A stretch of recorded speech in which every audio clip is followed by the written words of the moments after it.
So when the call came, we were suiting up, getting ready to go out and do a training mission.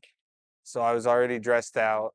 We just heard the call and already knew then to switch our job. We could take the same plane we were already going to take. When the initial call came in, the boat was currently in the middle of the channel, and then throughout the next couple of hours, the boat drifted towards the rocks and was very close to making contact with the rocks.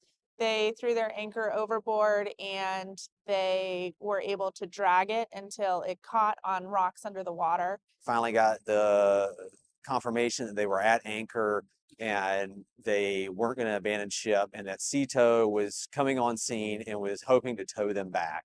We saw clouds developing in front, ahead on our route, and we had to make a decision about whether to go above those or below them. About a third of the way, we got notified that a C-130 was also launched from Air Station Kodiak.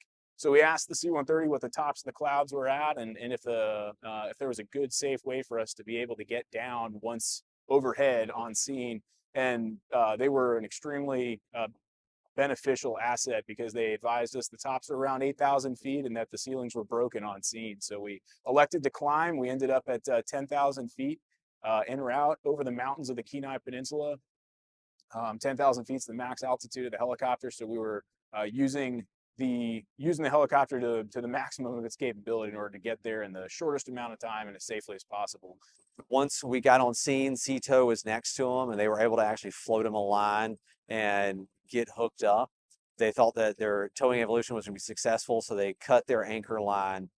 And as we turned base, they cut the anchor line, and all of a sudden, all mayhem went off. There was definitely a panic in everyone's voice over the radio. Identified that there really wasn't a lot of time to act, and we pulled into a hover about as fast as we could safely do, and didn't have time to run the normal SAR checklists and briefs. We bypassed a fair amount of our standard procedures in order to be able to lower our rescue swimmer in the most time efficient manner possible. Now, I just had to change really quick, just throw on a different helmet and some gloves, and I was ready, and we were out the door within a minute or two. Yeah, so after we hoisted the first two survivors, when I was heading out the door to get the last guy, the first guy got my attention and told me that he had a dog on the boat and asked if I could get him.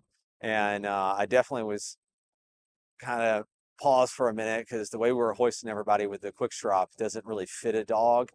And so I was like, I'll try my best. And when I got down on the boat, the other guy said, let me know. He was like, hey, we have a dog in here. And I was like, all right, let me see the dog and let's see if we can do this. And it was a small to medium sized dog. So I'm like, sure.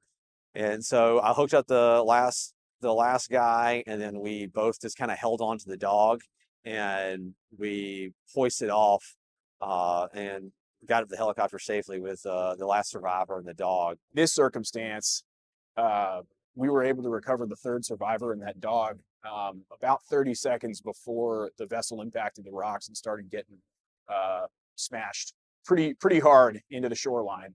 So seconds did matter, and frankly, it speaks to the value of the training that we hold ourselves to and the standards that we have established for us all to follow, such that we could react without having time for normal checklists, but still accomplishing what we needed to set up and execute those hoists rapidly and safely.